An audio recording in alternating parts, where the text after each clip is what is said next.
MRT ვერსიის მსოფლიო ჩემპიონი გურამ გუგენიშვილი დღეს დილით სანქტ-პეტერბურგიდან სამშობლოში დაბრუნდა. MRT ვერსიის მსოფლიო ჩემპიონატი პეტერბურგში 28 ოქტომბერს ჩატარდა, სადაც ქართველმა გურამ გუგენიშვილმა ამერიკელი მეტოქე კემი გარნერი დაამარცხა და სამშობლოში MRT ვერსიის მსოფლიო ჩემპიონის ხამრით დაბრუნდა.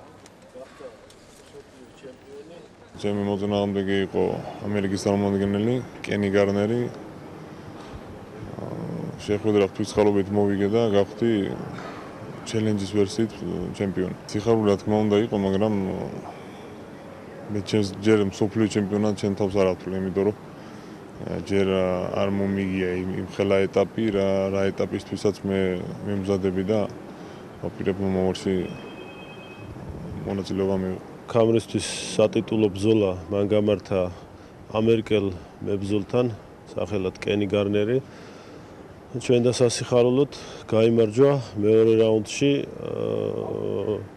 მეორე რაუნდის პირველივე წუთზე მტკივნეული ილეთით კერძოდ გაგუდვით.